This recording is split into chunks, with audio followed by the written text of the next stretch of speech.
नववर्षाचं स्वागत आणि सरत्या वर्षाला शेवटचा रविवार जो आहे तो सेलिब्रेट करण्यासाठी म्हणून पर्यटकांनी आता अलिबागलाही पसंती दिलेली आहे। अलिबागचे समुद्र किनारे सध्या पर्यटकांनी फुललेले आहेत। नागाव आणि अलिबाग बीचवर पर्यटकांनी मोठी गर्दी केली। समुद्र किनाऱ्यांवर यावेळेस आपण बघतोय वॉटर स्पोर्ट्सचा आनंद लुटताना पर्यटक दिसत आहेत। पर्यटकांमध्ये मोठ्या प्रमाणावर मुंबई आणि पुणेकरांचाही समावेश आहे।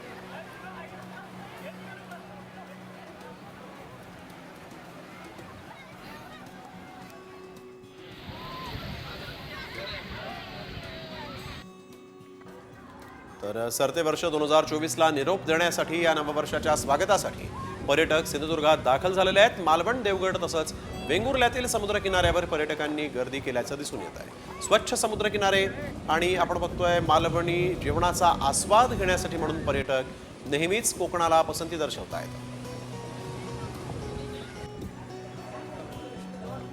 तर मालवणच्या दांडी बीचवरून यावेळेस आढावा घेतलेला आहे आमचे प्रतिनिधी विनायक वंजारे यांनी। सरत्या वर्षाला निरोप आणि नववर्षाच्या स्वागतासाठी कोकण सज्ज झालं आहे।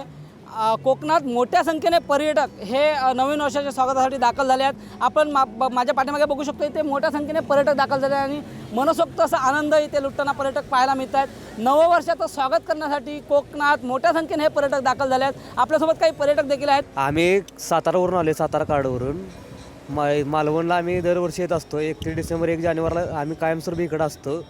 इथल्या राईड्स वगैरे खूप छान आहेत। इकडची लोक पण खूप छान आहेत। आम्ही दरवर्षी 31 डिसेंबर न्यू इयरला एक नाही मालवणला येतो। ते लोकांचं सहकार्य खूप चांगलं असतं। सर्व एक नाही फॅसिलिटी जी आहे पर्यटनासाठी अतिशय चांगली आहे। लोक संपूर्णपणे सहकार्य करतात। ते आम्ही दरवर्षी येतो। आमचं हे 5वं वर्ष आहे। आमचा एक साधारण 25 लोकांचा ग्रुप आहे। आम्ही कराडमधून आलो आहे। 25 जण आम्ही दरवर्षी येतो इथे।